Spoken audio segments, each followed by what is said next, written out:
What's up, Ravens fans? Welcome into an episode For the Flock Rundown. I'm Ryan here with Noah. And last Monday, we were hoping that we would have a head coach hire to talk about, or that it would happen soon. It happened right after, like a day or two after our live. So want to get your thoughts and start there, man. Jesse Minter is the new head coach. How are we feeling, Noah? Well, it's just exciting. It's just no more guessing who's it going to be. What's it going to look like? Is it going to be defensive minded, offensive minded? Are we going to go out in left field and hire someone random? So we know now. And Minter, he wasn't my top choice, wasn't my second top choice, but he was definitely in that top 5 area. And then now seeing like all the reactions from different players, from different guys around the league. Daniel Jeremiah called it back, and like months ago, Brett Coleman talked about it. Yeah, it's exciting, especially like the defensive mind that he is to help this Baltimore Ravens defense get back to helping us progress in the playoffs, man. So I'm excited, so excited. Can't wait to see who the next offensive coordinator is, which we're going to talk about, and then how Minter wants to build his roster alongside Eric DeCosta. Like, I can't wait to hear the press conference, like how his vision for the team. But hey, man, at least we know who the head coach is now. We have a place to start, and it's exciting. What are your thoughts, man? Yeah, I feel good about it, man. I mean, he was always in my like top 5, so it was just a matter of like, are we going offense? Are we going defense? Whatever. I think he's one of the top defensive minds. So now, and he's young, and he's already made his first hire today, and Mike Mickens, who's also another younger, fiery defensive coach, and has had a lot of success at Notre Dame, and has also had a background with Jesse Minter. I almost said Mike McDonald, but I think defense is back in Baltimore, man. I think that this helps everybody on defense, and that is also, I think it takes away the pressure to add as much juice to the defense financially. You know what I mean? We talked about it. I don't know if it was last week or the week before. We were kind of talking about what we do with the 14th pick, and I was like, I want to go build the trenches. Like, I don't want a wide receiver. And the more I'm sitting here after the Minter hire, I'm like, dude, like he's going to get more out of the guys. And like, you know what I mean? Like, look at Seattle. Like they're not just stacked with a ton of big contracts and superstars, but they're well coached. They're smart, and they can get home with 4. Like Minter's great at doing that as well. They, similar style. So like, I'm like, man, maybe we do take a star receiver at 14, especially after Bateman crashing out a little bit. I don't know. Yeah. So I'm happy about the hire, because I think that defensive stability is here to stay. And we're looking at a top 5 defense year in and year out, which helps everything. For sure, man. And it's exciting, right? If you wonder if defense is important, just watch the AFC Championship. Or if you wonder if defense is important, just look at both of these 2 Super Bowl teams with the Seahawks and the Patriots, both defensive-minded head coaches. First time that's happened in a while. But check out this stat, bro. Drake May, since starting his playoff career with a 3-0 record, by the way, and a Super Bowl appearance, despite having 6 fumbles and 2 interceptions. So that's 8 turnovers in 3 games and being sacked 15 times. He's showing up in the play. He has a chance to win a Super Bowl. Crazy. And that's because his defense, man. And also going along with that, I don't know if you've seen this stat, but Lamar Jackson's defense has forced 3 turnovers in 8 playoff games, but Drake May's defense has forced 8 turnovers in 3 playoff games. So what's important in the playoffs? Forcing turnovers, man. Is Jesse Minter going to help that out, that number out? I think so a lot, and provide some more support to the offense, to Lamar Jackson and Derrick Henry. So exciting to see a defensive mind come in here that's young and hungry. One of the things that's most exciting is that if you look around the league, so many of the former players, guys like Tony Jefferson, guys like Khalil Mack, guys like Derwin James, who had Minter as their defensive coordinator, like saying, we love this guy. We hate to see him go. They play their heart out for him. You could see it. And it seems like he gets the most out of each guy. Just ask Odafe, who had his breakout half season with the Chargers, 0 sacks with the Ravens, and finishes the year with 8, and then sets a Chargers franchise history record with 3 sacks in the playoffs. So, hey man, I'm excited about Minter. New era. Yeah, for the defense, man. I love that we can rely on it. Hopefully, I mean, I wouldn't imagine that it could go wrong. I mean, I guess it could always go wrong, but like, I think that our defense is back, man, and I'm excited. I am curious. I guess we can switch a little bit to the coordinators. I'm curious. We'll start with defensive coordinator, which may not be have as much pressure on it as OC does. As of now, we've only interviewed Joe Cullen for D coordinator, who used to be here, D-line coach. I think he was recently with Kansas City. But there's also been some word on the street that Jesse might want to bring somebody from LA, like a Steve Clinksdale. I don't know. He was kind of a secondary coach, and they just hired Mike Mickens from Notre Dame, so I'm not sure. But anybody in mind, or do you think, even if you don't have anyone in mind, like, do you think that there's pressure on the DC? Because I would imagine Minter has his hands all over this defense early on and is probably going to call plays. Yeah, I definitely think he'll call plays just like Mike McDonald does in Seattle, just like Robert Saleh did for the Jets.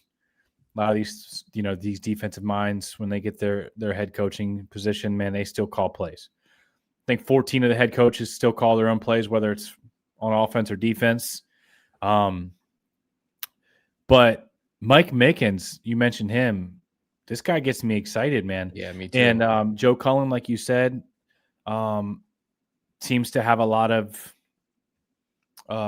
reputation for being a great coach. But he's saying, bro, it doesn't matter who we hire as a defensive coordinator. It's my defense. Yeah, that's kind of how I feel. I'm like, there's not a lot of pressure on it. Like, yeah, it's just going to be somebody that he likes and wants. And, yep. He's still in control, though. Now, OC, though, way different ball game. Yeah. And top name, there's been some top names tossed around, but I want to dive into who we're actually going to interview. So yeah, let's do it. We've already interviewed Joe Brady, and we technically interviewed him for the head coach position, but based on a lot of the top reports, it was kind of a double dip for OC, because we interviewed Minter on Wednesday night. We wanted Minter. We let him know we wanted him. And then we had an interview scheduled with Joe Brady on Thursday, and they went through with that interview, even though they hired Minter that day. They went through with the interview with Joe Brady. So I guess you could technically say Joe Brady has interviewed, whether it was, for the head coach or offensive coordinator. It's still an interview. They're going to, realize whether they like him or not. But he has a ton of head coach interest. So got to let that play out. And then there's some other big names like Shieldhaas on the Rams, Davis Webb. They're also getting a ton of head coach interest from the Bills, the Browns, the Raiders. So a lot to play out there. But the facts are, we're actually interviewing, which probably not many people saw coming, but we will be interviewing Lions assistant head coach, wide receivers coach, Scotty Montgomery, for the OC job. And he has been on Dan Campbell's staff for the past 3 seasons. And then we also have lined up an interview with Bears OC, Declan Doyle. So any thoughts on just the OC overall and, what direction kind of going here? Well, both of these names are really interesting. With the Lions, they obviously have a lot of offensive success over the last few years. With Ben Johnson. Ben Johnson was a product, I guess, off the Dan Campbell tree, and Dan Campbell is a great offensive mind, former offensive player, right? And then with the Bears offensive coordinator, we were talking about this right beforehand. I hadn't even seen the news, and I'm like, dude, why would the Bears offensive coordinator want to do like a lateral move? Like, what's in it for him to move to a new organization? And you made the great point, right? That right now, under Ben Johnson, who comes from that Lions tree, which is interesting that all these guys have attachments to Ben Johnson and Dan Campbell, the Lions.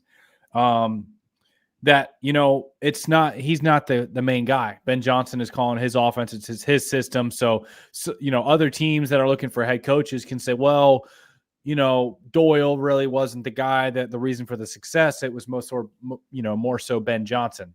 So if,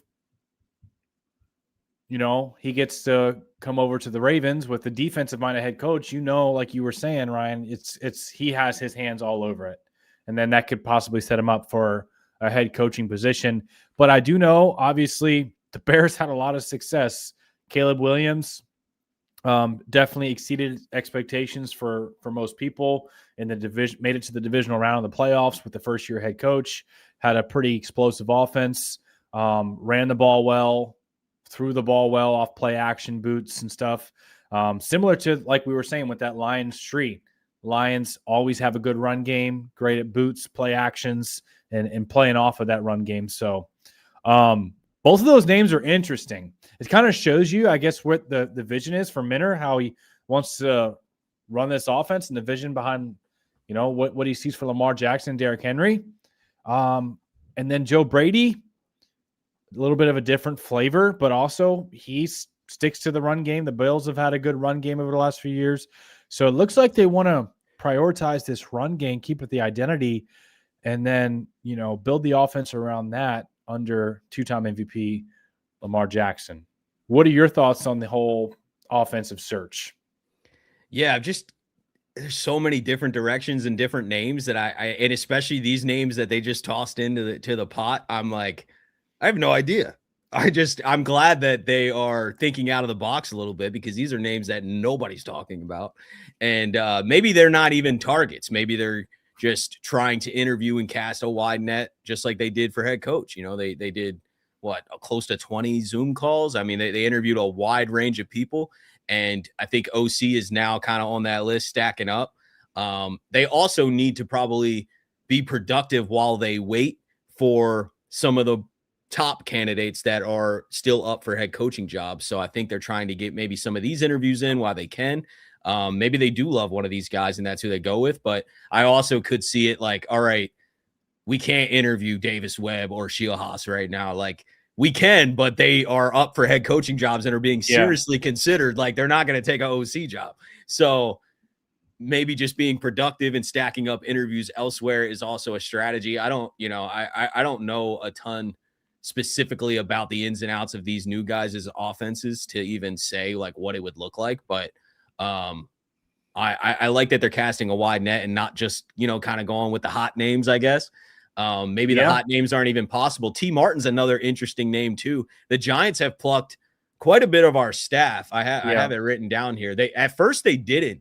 The Ravens blocked. I don't know if you saw this last week, but before we hired Minner, the Ravens blocked lateral moves from all staff because the Giants wanted to interview Chris Horton and some other guys, and the Ravens blocked it. Once Minner came in, he released the block. I'm sure they had a conversation, but I saw the report that Minner's like, nah, I'm good. I'm going to hire my guys. I like it, man. Yeah, me too. He's confident. 100%. Yeah, 100%. Good. Yeah. So officially that have went to the Giants is Chris Horton, special teams coordinator, Willie Taggart, I think he was our run game coordinator. And running backs coach, right? Yeah, running backs coach. D-line coach, Dennis Johnson, and then former Ravens D-backs coach, Denard Wilson.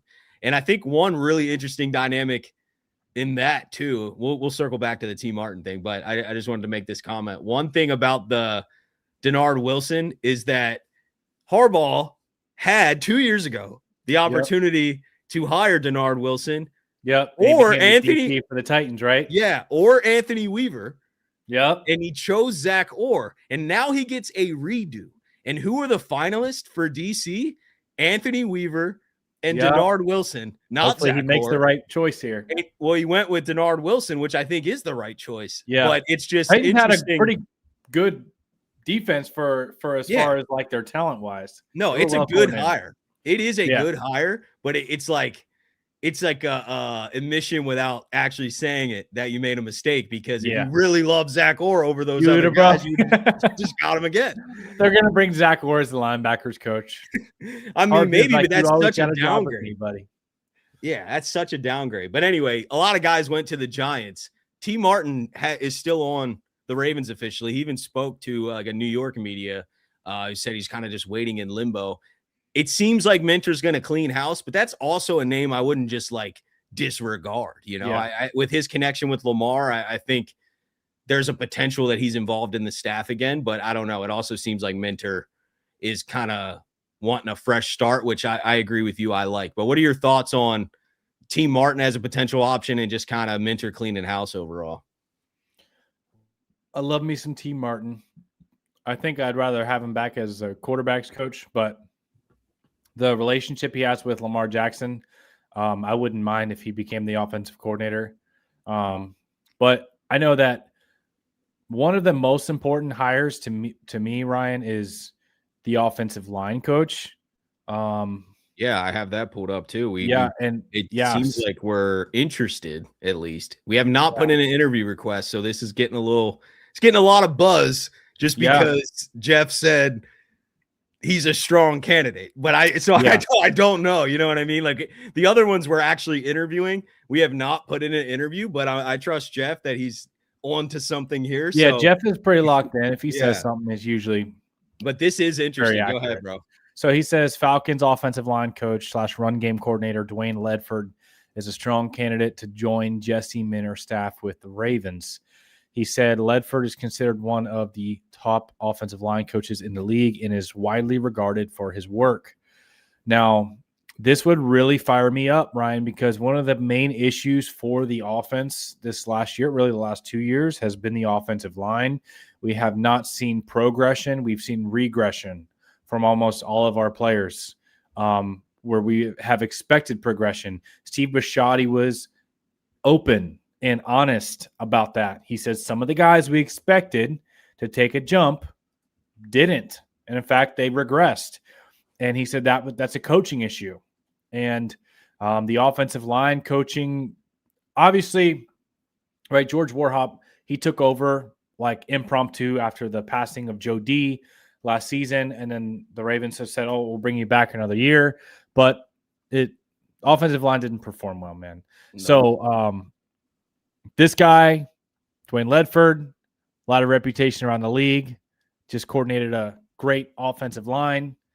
That would be exciting for me, Ryan. To me, that's like just as important as almost any other hire is who's going to come and coach this offensive line, especially with some young players, right? Yep. You're going to need you're probably going to draft another young guard, but you also need to develop Emory Jones. You need to continue developing Roger Rosengarten in his third year. Tyler Linderbaum's a Pro Bowl player. That helps, but will he even be back? Will the Ravens have to replace two of their interior offensive linemen? Are they going to have to get a center and another guard? Like, no, he's coming back. I'm seeing some rumors, right? That the Giants going to be going after Linder. He's not hitting. They can't. He's not hitting free agency. I hope so, man. But the thing is he has all the leverage, bro. Linderbaum has all the leverage. Pay him 20. Pay him 20. Have a $10 million cap hit. Fat signing bonus. We need him, bro. Like I cannot fathom going into a year with 3 holes on the O-line. Yeah. I mean, maybe, like you said, maybe Emory steps up and is so solid, but like right now, that's still a question mark. So like you got a question mark at left guard. You'd have a hole at center. You have literally nobody besides Bullock. I mean, unless they just really high on him. Yeah. And then you'd have a hole at right guard. So we need to sign Linderbaum and then put 2 talented guards next to him. And I think Linderbaum's top 2 center in the league. Yeah. But I am excited about this hire as well, if it does happen.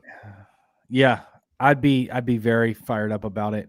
It's just crazy, man, because it's not just like there's almost no continuity coming back, right? Nope. So Jesse Minter, like, he's got a big role. He's got a big job in his hands. Like, he needs to find an offensive coordinator, a defensive coordinator, DB's coach, linebackers coach, special teams coach, assistant special teams coach, and all the veteran leadership that's leaving. Like Chuck Pagano's probably gone, right? A whole new staff, Ryan. Yep. Whole new staff. Everyone in the comments is saying keeping Lindy is a must. Pay You have 64. to. You have to, bro. You have to. Yeah, you have to. And I heard the Giants thing, and that's the report's probably not wrong. I mean, they're probably licking their chops. That's why you don't let that guy hit free agency. It's just like Ronnie Stanley last year. We got him for a few million cheaper because we almost let him hit. It was like a week before, but we basically got the deal done in early March, like right before free agency started. Like it may take a little time. Maybe we even franchise tag him just to lock him up and then do a deal. I don't think he'll stay on the franchise tag because the cap hits too much, but I just can't see a way Linderbaum's gone. So yeah, I mean, if that happens, we'll be having a big different conversation. But I just think Linderbaum's like the guy to sign and then get these guards, get better coaching. I'm excited too that he's cleaning the house, man. It is a legit fresh start. And that goes back, like, to me, that's why it's kind of weird that Bateman was going a little crazy on IG last night. Like during the game, Bateman, I don't know, I'm sure a lot of you guys saw it. It was floating around. It was on like his side page. He ended up putting out a post today saying he got hacked, but he was just kind of putting out there like, you know, you could use me. It's this simple. Like I'm capable of doing it. I need to be used more. That was kind of the message, you know, like coaching's not using him enough and he's not getting enough volume for his talent. We know he's talented. Yeah. And then he puts out today that the team talked to him and he had to actually put out a statement on that account. He said he's deleting that account. I actually have it, I think. Yeah, this is what he put out today, saying that he's deleting the account and that it was someone he knew that it was posting all of that, but he does believe that some of it's true and he appreciates Baltimore, loves playing there, but wherever he plays, he'll be balling. That's basically, to sum it all up, kind of what happened. But interesting to me that he's like complaining in a way, or whoever said this, you know, let's just believe what he's saying here and he got hacked and it's his friend. But like whoever's saying this, we have a whole new coaching staff coming in. There is like no tendencies carrying over. So if someone's worried about, oh, my usage wasn't right, my volume wasn't right, well, here's all the opportunity in the world with a bunch of new coaches that have no idea about that. Yeah. Dude. Hey, sometimes it's time for a change of scenery. You think you think it is? I don't know. I want to see Bateman back if he wants to be back. But if he doesn't want to be here, if he's going to be disgruntled, if he's going to be frustrated, he's going to have attitude. If he wants out, there's rumblings of him wanting out before, and the Cowboys were going to trade for him, and but then he had a big year with the Ravens. You know, he had over 700 yards, 9 touchdowns. You're like, Bateman he shows up, he's clutch. He was a red zone threat for Lamar Jackson, helped the Ravens, you know, have a big year.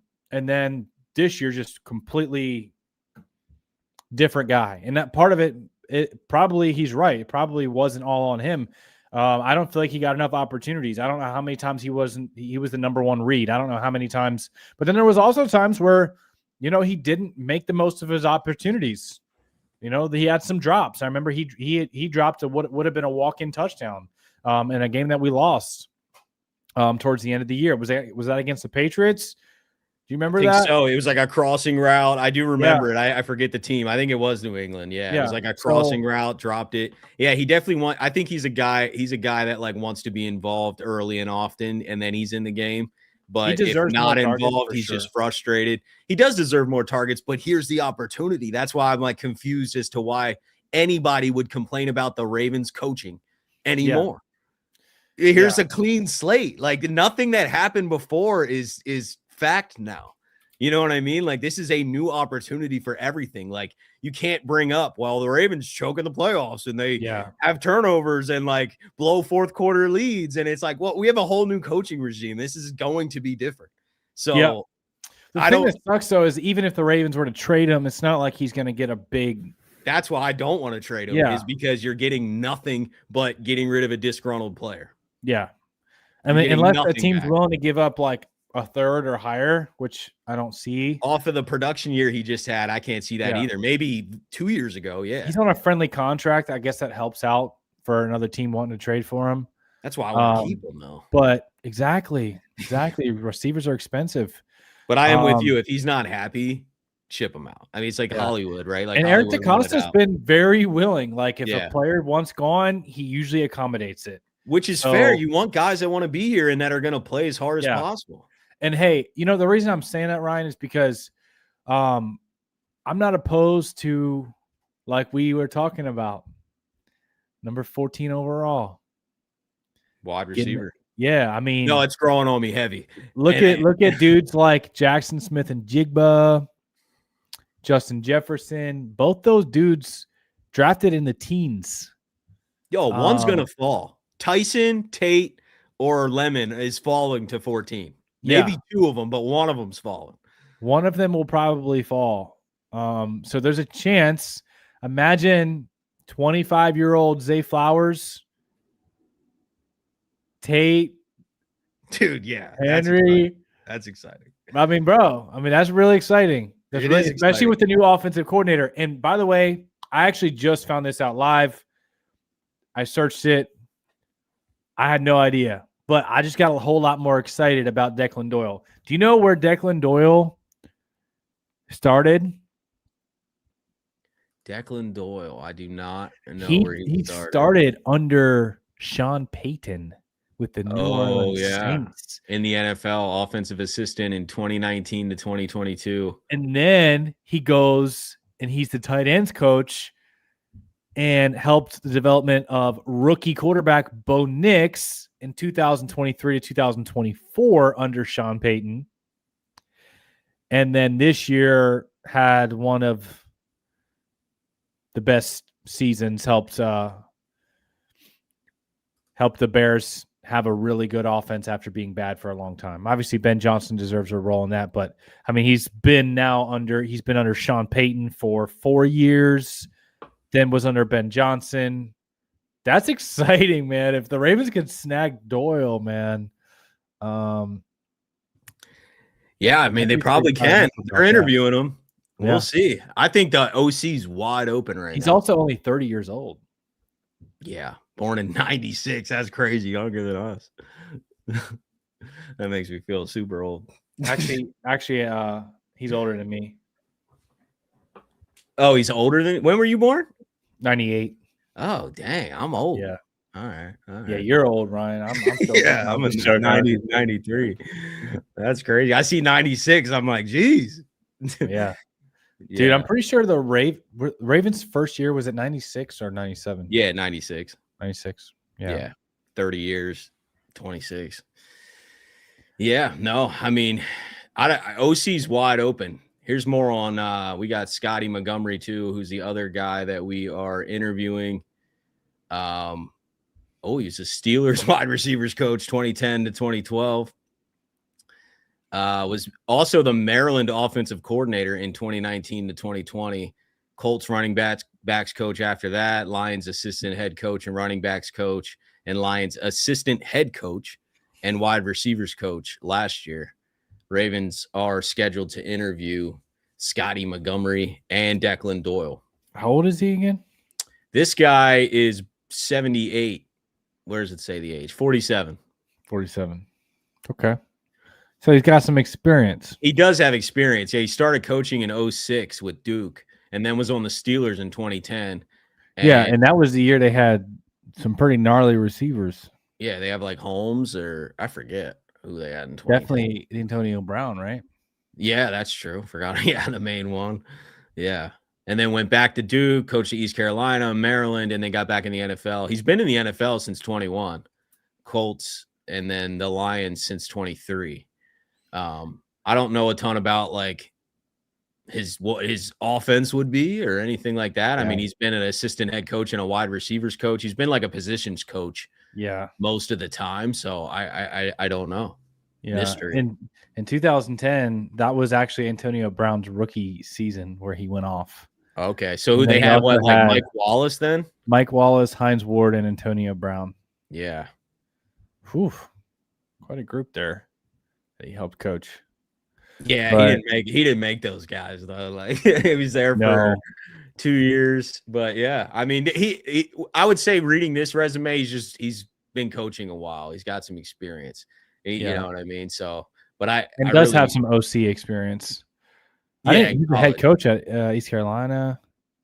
He was an OC at Maryland, OC at Duke, and that's it. So he Yeah, and was then never an OC in the NFL. no, but he's been an assistant head coach the whole time on the Yeah. Lions.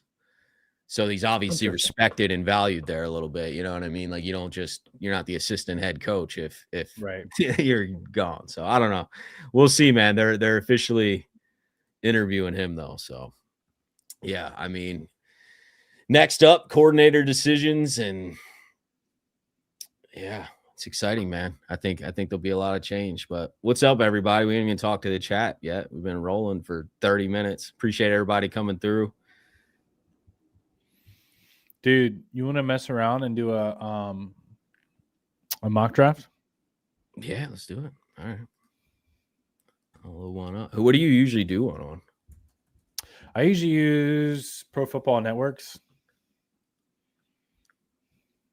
I feel like they have a pretty good not PFF. Oh, yeah. You can use PFF if you want. I just like to see it shows you the pool. Was it there? Yeah, it was. Oh, all right. I'm tripping. This one? Yeah, there you go. Yeah. Let's do it. How many rounds? Let's go 4. 4 rounds.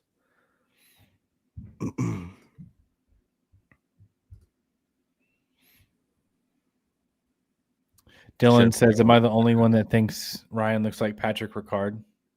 What? Never heard that. I don't know. I don't see it. I don't know. I never heard it. You might be the only one. Maybe a little bit. Maybe a little bit. We rejecting trades, or we taking these into consideration? 34, 65. It seems unrealistic. Yeah, I would and yeah, that would take us out of the first. All right, we're up at 14. Oh, we got some tackles. We got a guard, 2 top tackles, and Lemon, or we could go corner. Yeah. Do you know who Daniel Jeremiah said in his mock draft? Penn State guard. Yeah. Yeah, he's a beast. He's a beast. That would solve our guard thing right away. But like one of these tackles could slide into guard for a year potentially, and then kick out when Ronnie leaves. So that's interesting too. Like I feel like Francis should not be here at 13, but honestly, either of these tackles really shouldn't be here. What do you guys think in the chat? Yeah. What do you guys think? Dylan, he said go Lemon. Lemon's the receiver, but there's some serious linemen here. I know, dude. It's like I do mock drafts. I never see these linemen available. So, dude, that's what's exciting is like Ravens. Somebody really good's gonna fall. Yeah, like they're gonna have their pick at a couple of really good players. Yeah, it's just like when Kyle Hamilton fell. Like, yeah, you're right. A freak's fallen that shouldn't be there. My gut's Francis, even though wide receiver's so attractive. But what's everyone saying? Fano, yeah. I mean, O-line. Fano or Francis is Fano. What's Fano's measurables?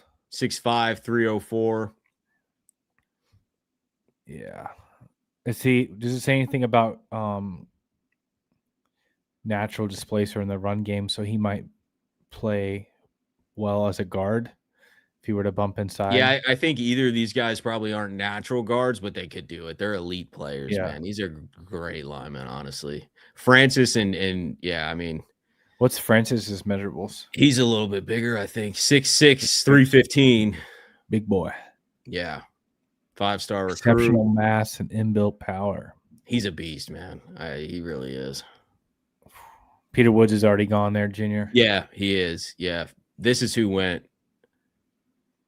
Payne went second. Tyson, Tate, Reese, Downs, Woods. I mean, the steal here is these linemen, I think. Yeah. If Bailey's there, dude, that would be really exciting too, man. He's a great edge rusher. All right, where are we going with this one? My vote's Francis. I'm thinking Francis as well. All right, let's lock it in. I saw a lot of the chat saying O-line too. Yeah. I agree. Yeah, Miami vibes automatic with Lamar. I agree. I should have put this on faster. Can I change the speed? No. Oh well. It's all right.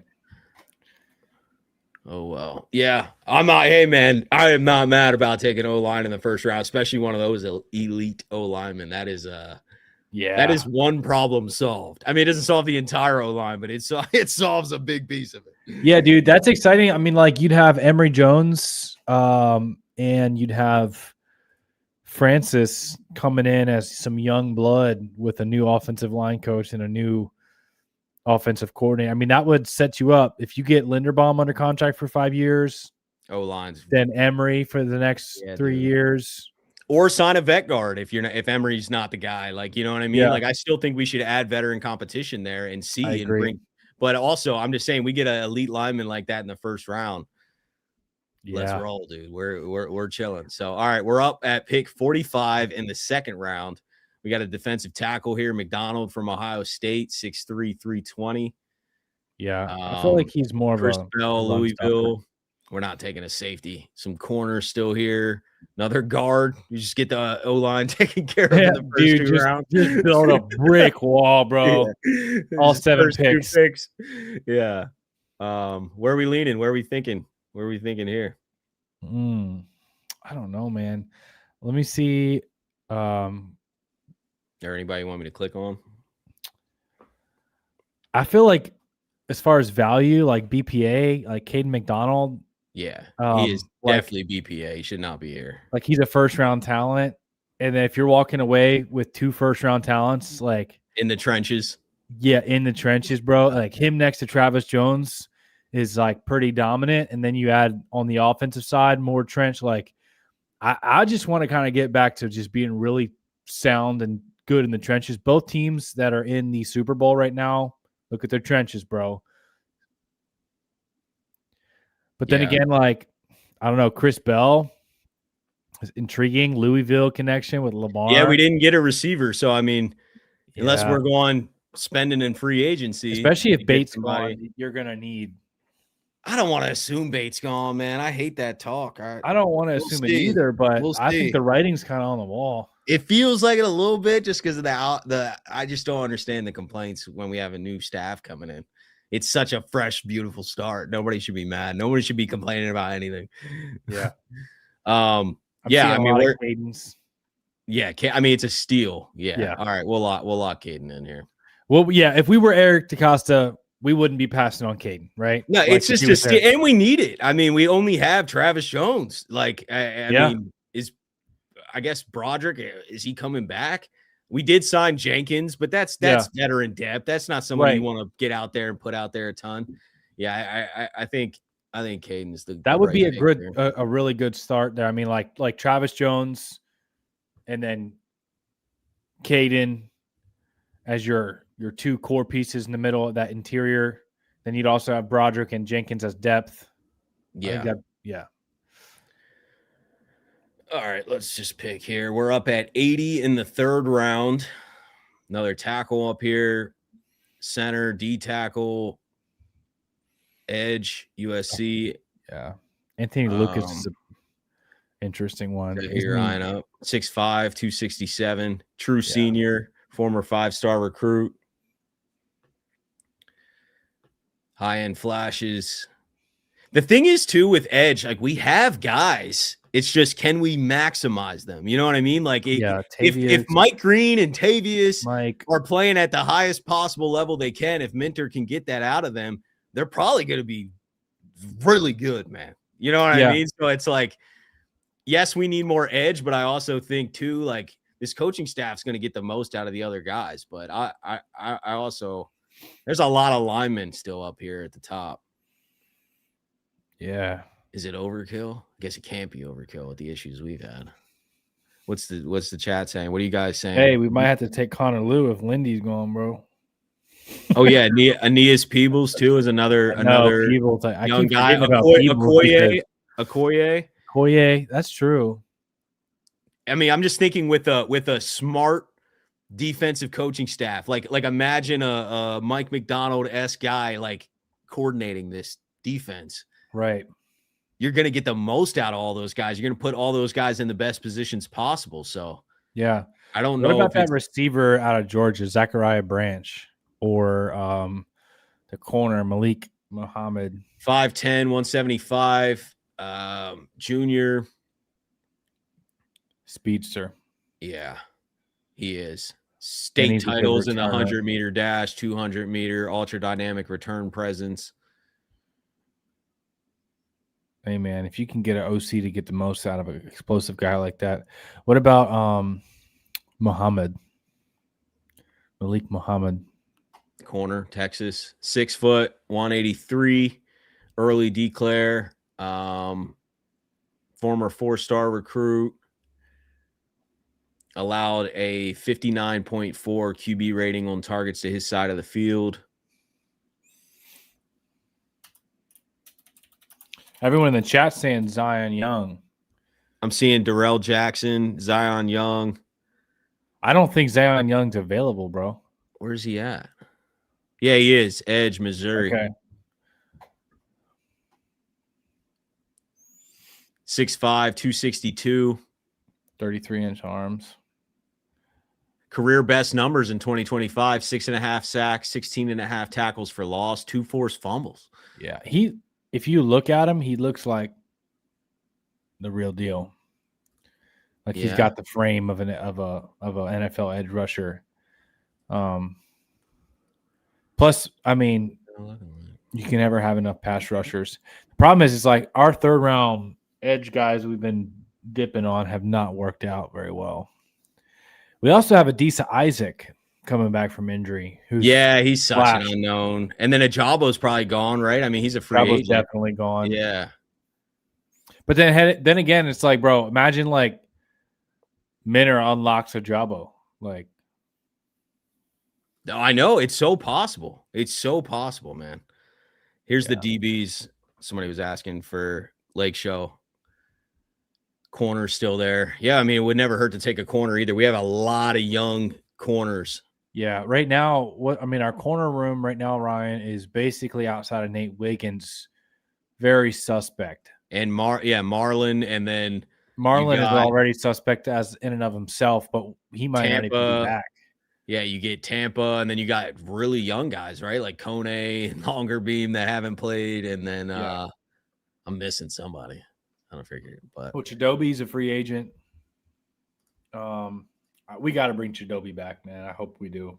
Yeah, I don't think he'd be much. It really just depends, man. I played well. Yeah, like he had that one bad game at the end of the year, but where he tripped. No, I agree. Yeah, no, he was banged up too at the end of the season. Remember, he got his foot caught in the netting. He was just like not the same since then, honestly. Yeah. So, where are we leaning with the third round pick? I kind of like Zion Young. Yeah, I know. All right, we did look into him. Let's do it. Let's get an edge guy. Zion Young locked in. All right. So we got a superstar tackle / guard. And then we got a D tackle that slipped, Ohio State D tackle, Caden. Yep. He's a big boy. And then got our edge guy right there. So, I mean, the defensive line is well hit here in the first got a rounds. Big boost. And O-line. I mean, yeah, and O-line. Like you get a guy like that. I mean, what we're doing right now is literally focusing on the trenches. Like, yeah, which is necessary, man. We got to get back to getting after the quarterback with the 4-man rush. And bringing Minter in, combining with a talent boost, young boost of talent, sign me up for it, baby. Yeah, 100%. 100%. All right, we're up 4th round, pick 115. Where are we going? There's a Bo corner Stevens, here. Bro. Huh? I like Bo Stevens. Iowa offensive linemen are good. Oh, yeah. 3'10", 6'5", grade of 94.1. 2025, bro. He's a guard too. Yeah. Solves our guard. Our line's fixed. Exactly, bro. Yeah. I mean, or at least competition with Emory with this guy. Yeah. Just keep pumping in the prospects in with young talent, man. Yeah. Steve said, who's there at tight end? Nice draft so far. EDC better watch out. Hey. We're GMing. Tight end, you said? We got Bentley from Utah, Stowers from Vanderbilt, Royer, Cincinnati. Rest are probably a reach right now. Yeah. Bentley 6'3", 262, sleeper. It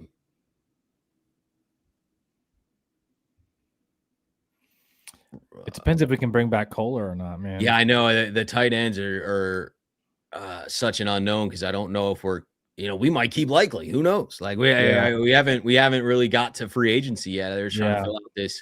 Stowers is more of that explosive pass catcher, and then Bentley is that big run blocker. I've been seeing Stowers in a lot of mocks go higher than this too, and he's like top fantasy, not the top fantasy tight end, but top like 3.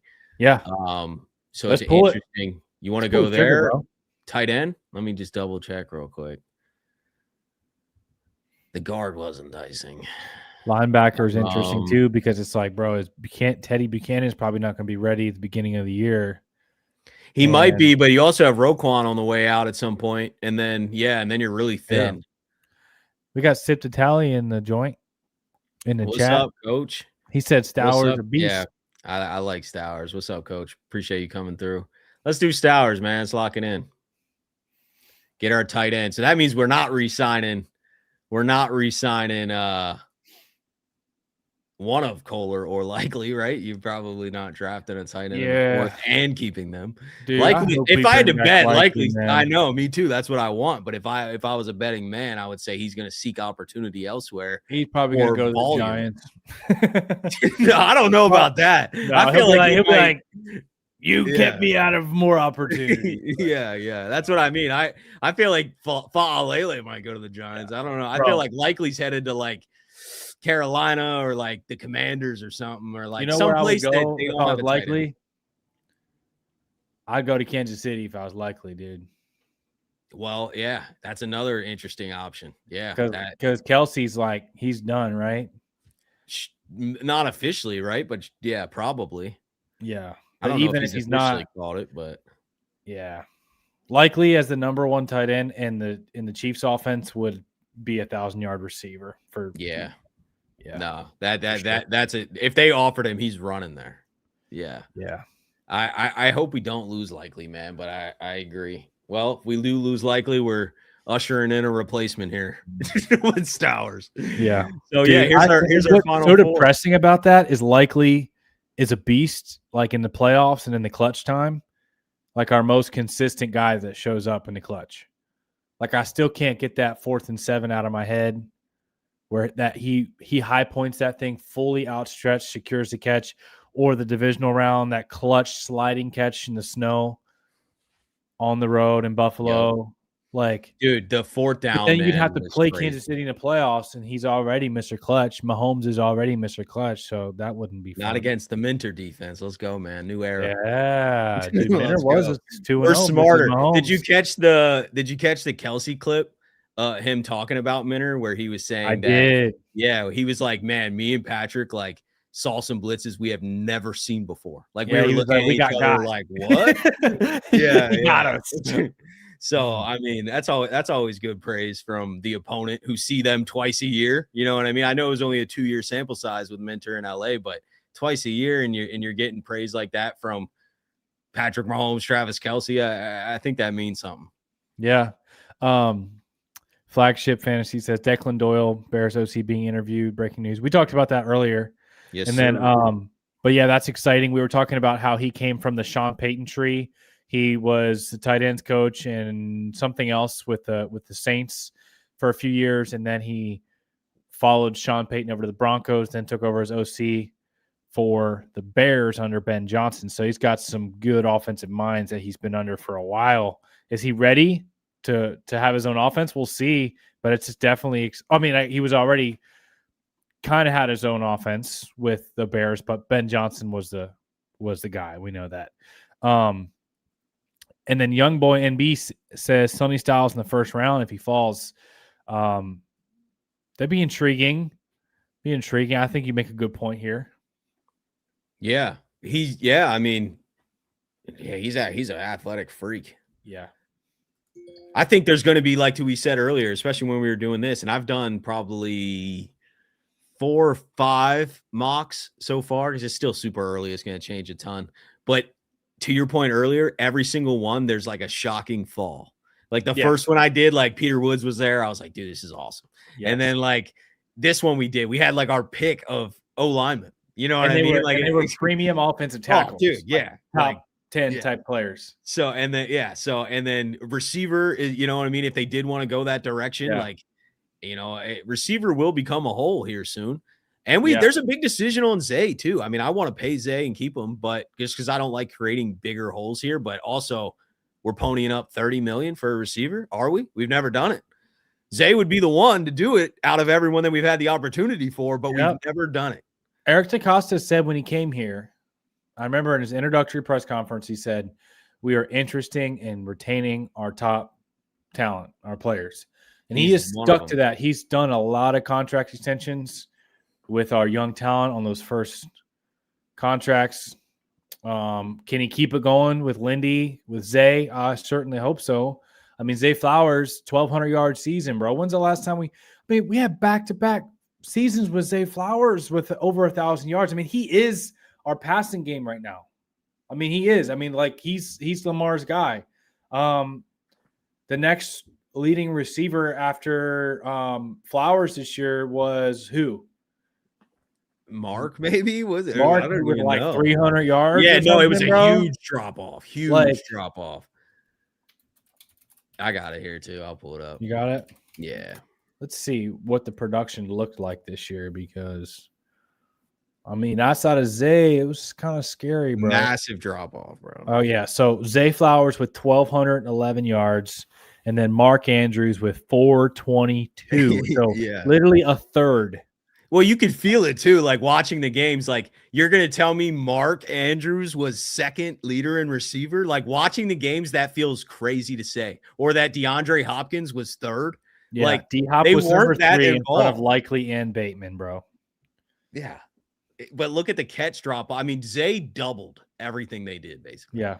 Besides touchdowns. Touchdowns is the only thing. But he tied for the lead in touchdowns. Yeah. Mark and Zay both had 5, which was the most. I think it was a down year offensively, too. Like next year, if everyone's healthy and we get a good coordinator in here, these numbers are going up. And there'll probably be someone that's here that's not even on this list that's doing well, too. But clearly Zay's the top guy right now on this team from a receiving standpoint. Yeah. Flagship Fantasy says Tez needs to step in as that big slot wide receiver 3. I think we still need an X. Zay's. I mean, every time Tez got on the field, it felt like he made the most of his opportunities. Yeah, and he's young. He's going to keep getting better. You know what I mean? And now everyone too, I hate to keep bringing this up, but it's so important. Everybody is getting a clean slate. They're getting a new chance to build rapport with coaches. They're getting a new chance to prove themselves. Like if a new offensive coordinator comes in here and Tez the best wide receiver on the field, he's going to play. Yeah. Like, you know what I mean? And I'm not saying he will be, but I'm just saying there's such a fresh opportunity for everybody on this team that nobody should be like, oh, I wasn't getting the usage. It's just, let's go prove it. Like, you know what I mean? It should be wide open. But I believe in Tez. I like Tez a lot. Yeah. But if we're not going to use, if there is an issue with Bate, and I don't know, it's just weird that he's posting it like that. But if there is some kind of issue with Bate or we end up moving on because he's not happy or anything like that, then yeah, I mean, there's a little bit of a hole. I don't think we could just have Zay and Tez. We're going to have to get somebody because Tylan Wallace, free agent, probably not re-signing him. His role decreased quite a bit. DeAndre Hopkins, free agent.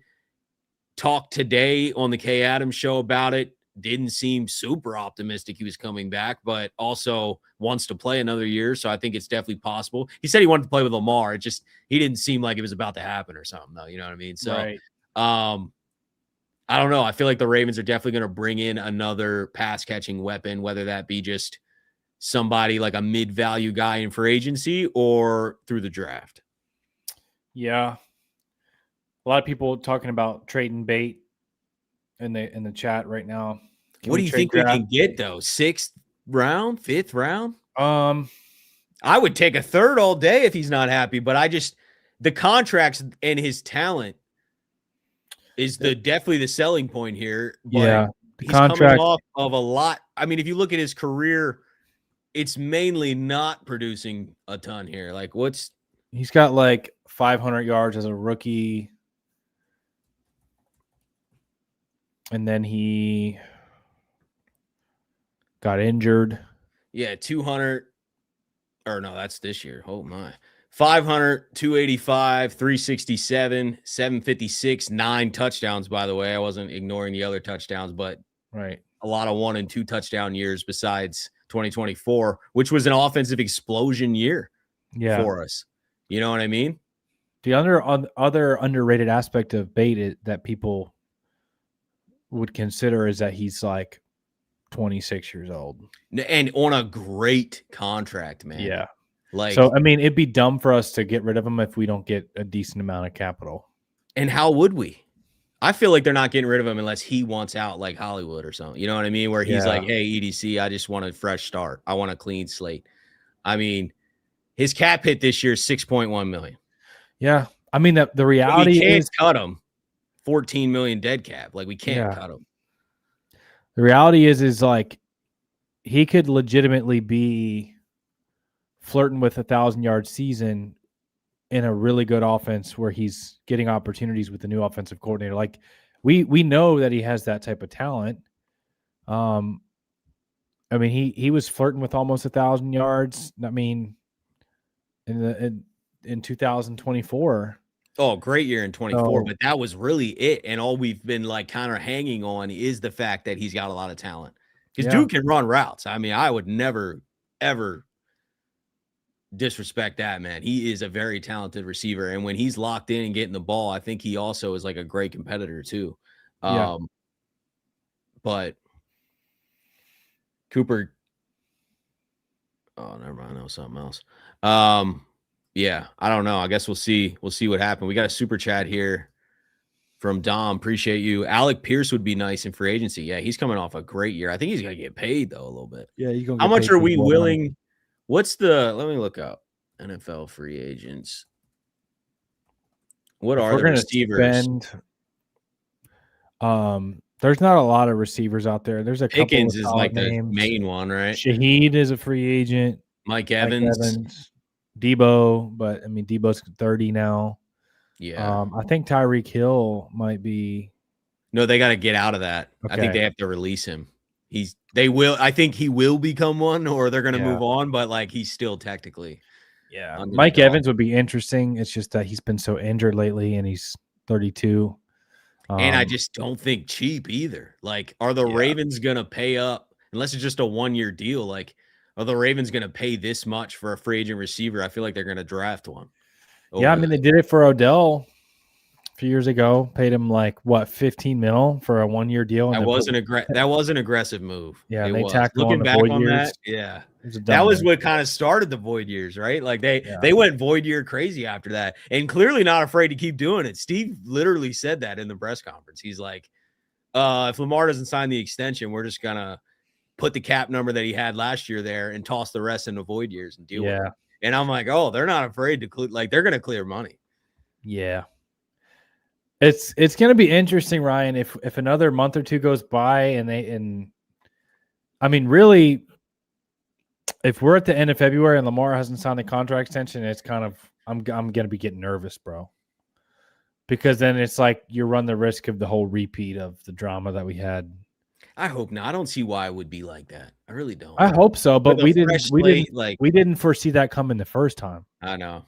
And part of the reason why the Ravens signed Odell was, hey, can you please help us get Lamar back? I remember Odell, like in his press conference, he was like, yeah, I'm gonna talk to him, right? And then they had they were in the club together, and like that was like part of getting Lamar back.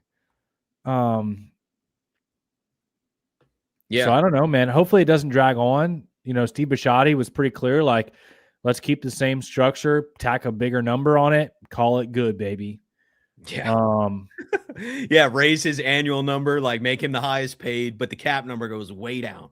Because right now he's got a massive cap number that we're sitting around a little over 20 million if we do nothing.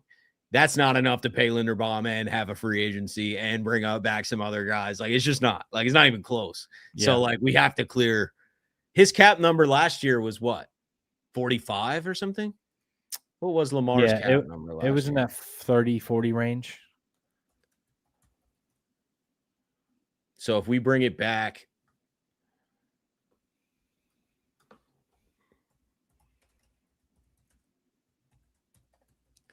yeah, let's see what that is. I mean, but that extension would open up big time money for them to spend in free agency, which is only like a month and a half away. 43.5 million was last year's, which is 30 million cheaper than this year. Yeah, which that would literally pay for a guy like Trey Hendrickson or and Linderbaum.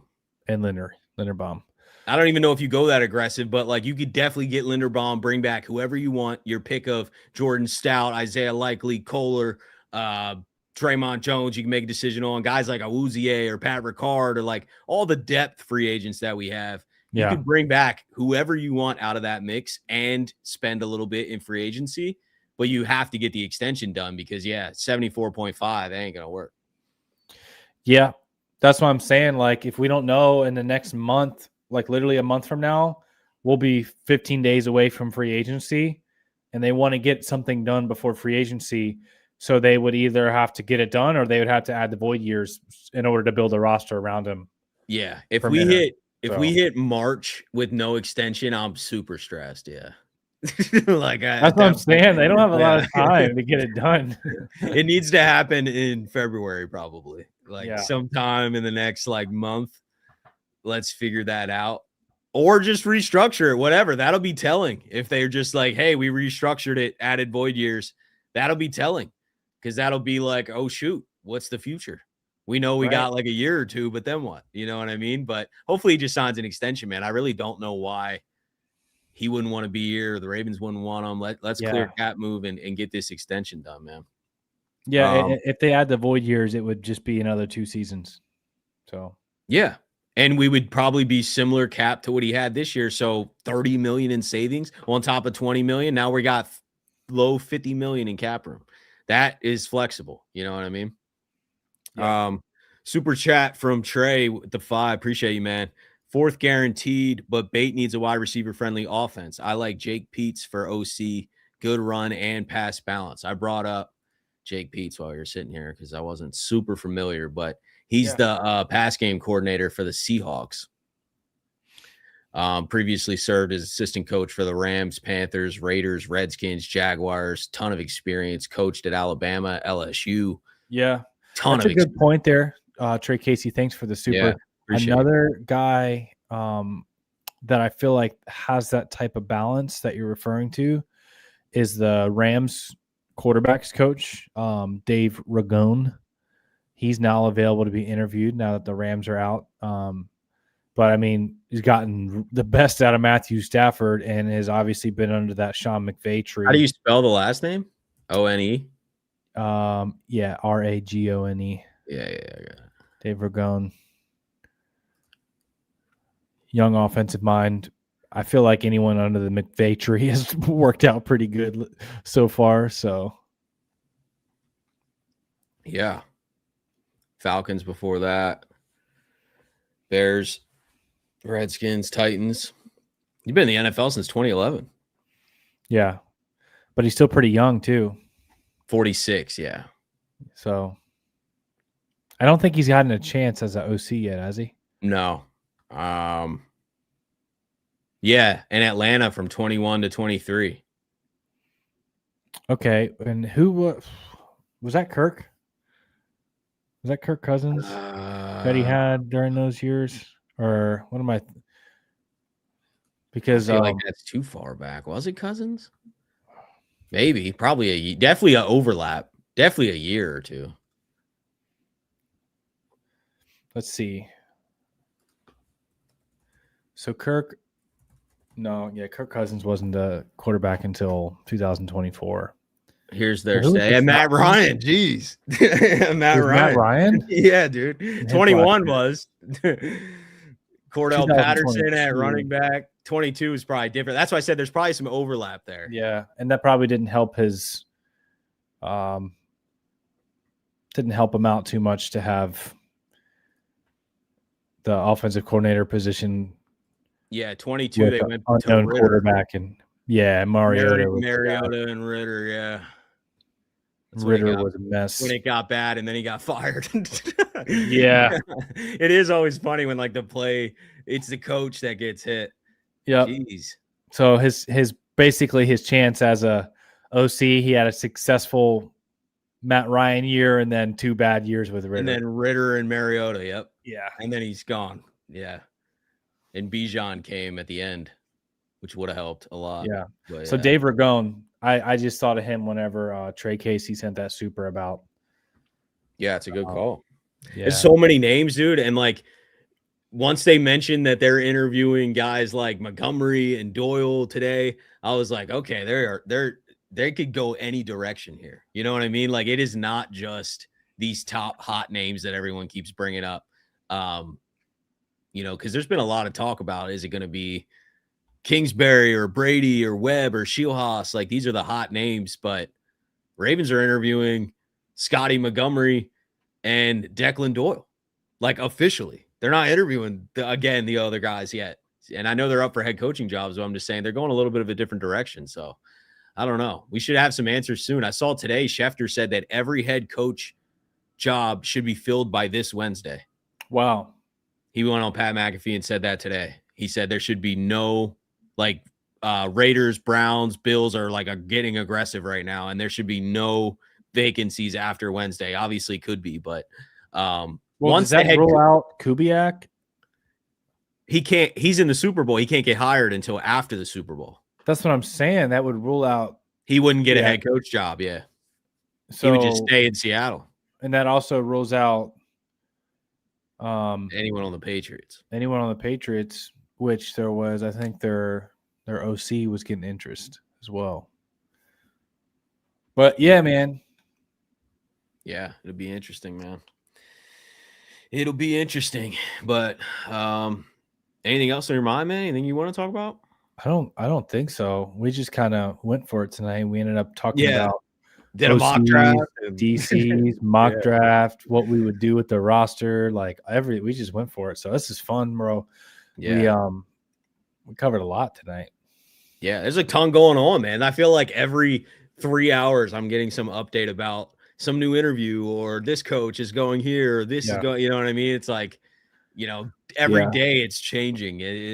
Who would have known that the offseason would have been this I mean, I did think it was gonna be entertaining offseason, but it's like every day there's like so much movement. You know, it's like we got to fill out the staff. We need a head coach, then we got to fill out the staff, and then right after that, it's gonna be free agency and the Lamar extension, and like then boom, drafts here. It's like dude, things are. And then we got Bateman drama, and then we got just like all this stuff.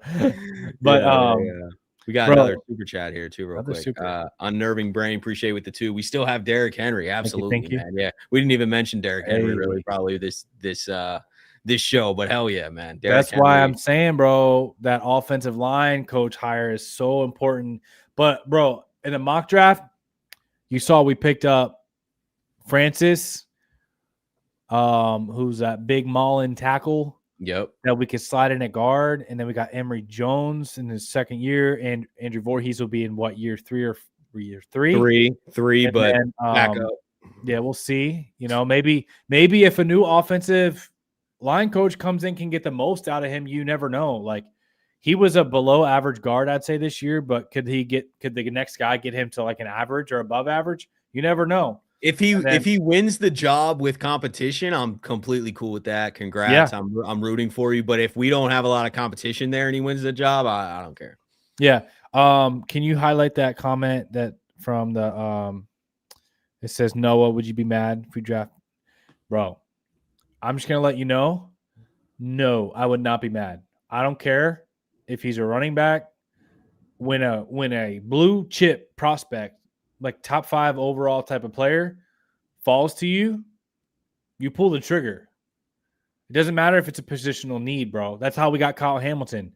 At the time we had Kyle Hamilton, the last position we needed was a safety. Like we needed edge, we needed receiver, we needed all kinds of other positions. But, that year we had Chuck Clark that was recently extended, and we had Marcus Williams signed to a massive free agency deal.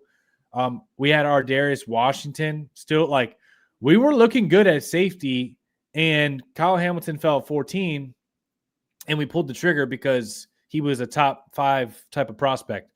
Jeremiah Love is in that same category. I mean, he's a Bijan Robinson caliber of running back. I mean, where if he's there, or Jahmyr Gibbs, like that type of player. And let's be honest, like, we love Derrick Henry, but is he the best pass catching back in the world? No. And is he going to play forever? No, he's only under contract for one more season. So Jeremiah Love and Derrick Henry paired up for another year could be pretty stinking nasty. It'd be exciting. I feel like it's a little bit of a luxury pick. Like, we need to go elsewhere, but I do hear you. Like, it's exciting. It's fun. Yeah. There'd be a future there too. Like, you know what I mean? You'd get probably 3 or 4 years of just Love, but yeah, I mean, I don't know. Like, I think you don't need it. a bigger hole, O-line's a bigger hole. Like, it's a luxury pick, but fun though. Yeah. Love's a beast. You definitely don't need it. But with blue chip prospects, you just don't. It doesn't matter what your positional need is. I would say the same thing about if there was like if there was an elite linebacker prospect that fell to us, or an elite receiver, or an elite, doesn't matter. Like, if they're in my opinion, like, if they're a dog and they fall, like they're a blue chip, like where you're getting an elite player, you pull the trigger. But yeah, I'm excited. I really want to beef up these trenches. And in the mock draft, we had those. We had. I like that mock draft. I like that mock draft. Yeah, dude. Yeah. And their first round, super fun. We got another super chat here from Hometown with the 2. Appreciate you. He says Cassius Howell in the first round, edge rusher. Yeah. Dylan said, what if it's a QB? First of all, it won't be a QB because teams always reach for them. QB where? I'll take one in like the 7th. He was saying, like, does that rule apply that you're talking about? Oh, the Love thing, right? That's like the one exemption. But the only thing is like I'm saying, that doesn't happen because you never have elite quarterbacks just there. Yeah, people reach for those. People usually reach for them. I guess Lamar Jackson was the exemption, right? Like he was an elite quarterback there at number 32, but no one was seeing him as that for some reason. You know what I mean? Like, early on during that process, he was like not considered that. The hype wasn't there. I don't know. It was a massive overlook for the entire league. Honestly, everybody's regretting that except Baltimore. But I don't think Love's going to be there. But it would be fun. He is going to be a star in this league, man. Yeah. Much love from Brazil. Appreciate you, man. What's up? I'm going to Brazil in April. Oh, sick. What part? I've been there twice already.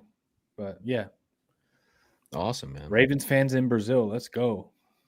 Denzel Boston's option, he says, at 14. I think on Pro Football Network, they had him ranked at like 28th or something overall as a receiver.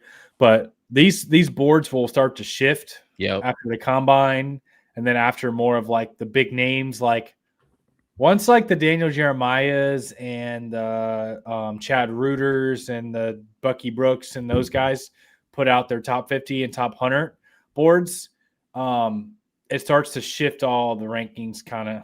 It's crazy to watch it shift too, bro. Like, people that we have in our top 20 right now might be like third rounders in April. Yeah. Like it really does change. Not that or if like a player like has a bad combine, that's how Hamilton fell to 14. Like, but if you guys look at the early season like rankings, like right after the playoffs, he was top 5. He was like, I saw him at 3 once. I saw him at like 5. Every mock I was doing, he was going like 5, 6. And I was like, oh, no shot. Like, you know what I mean? That's guy, it's like somebody like Downs right now is like going top, like, you know what I mean? It's like, or Bain, like is top 5 edge rusher on every mock draft possible, Yeah. which he'll probably stay there. But I'm just saying, you never know though. Yeah, one guy, one freak could fall, and I do think there's some serious offensive line guys there, man. I unless those tackles just get scooped up quick. But then if they do, then some edge rushers are falling, or Peter Woods is falling, or definitely some of the receivers are falling. Like somebody's going to be fall there. 100%. Somebody really good, probably at least 2 or 3 guys. They're going to be really good. That they'll be happy with their pick there. But you just never know, bro. I mean, this time last year, Mike Green was supposed to be a first round pick. Yeah. Then you know, he started around that 25-30 range. I remember doing mock drafts around this time thinking, oh, maybe we can get Mike Green in the first round, at the end of the first round. And then like as those consensus boards started to come out, he went up to like top 15, then top 10. PFF had him as a top 10 player. And then of course the accusation stuff came out and whatever, and then all of a sudden he fell.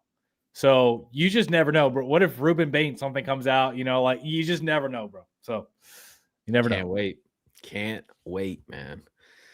But all right, guess we should get out of here. Yeah, appreciate all you guys so much for tuning in. Another Monday live. I saw you brought out the purple shades on your live on what was it, Saturday or whenever you went live? Yep. Still have them here. Always ready. Can't wait. Yeah. Always ready. We'll probably pull them out after maybe free agency if we get a big name or something. Yeah. You know, save maybe it for the hype moment. I get it. Yeah. Nah, yeah, dude. Can't wait. Or maybe if we smack this OC hire. We're gonna smack it. We just might not know right away. It's all these coaches are unknown. It's so fun to talk about and like theorize and be like, this would be, but you don't know. Like the Ravens are coming in with such a clean slate, and nobody has film on this 2026 Ravens team. So when we roll into September, they don't know what this offense is going to look like. They don't know what this defense is going to look like. You know, tendencies maybe from previous work on other teams. This is a new roster, new coaching staff. It's exciting, man. I think this is the year that you can just kind of always have an edge on everyone. You know what I mean? Like it's that year where you just catch people by surprise because there's no tape on you. Yeah. It's going to be fun, bro. Yeah. I can't wait, man. I can't wait. But all right, guys, appreciate all of you. Have a beautiful rest of your night, and we will see you next Monday.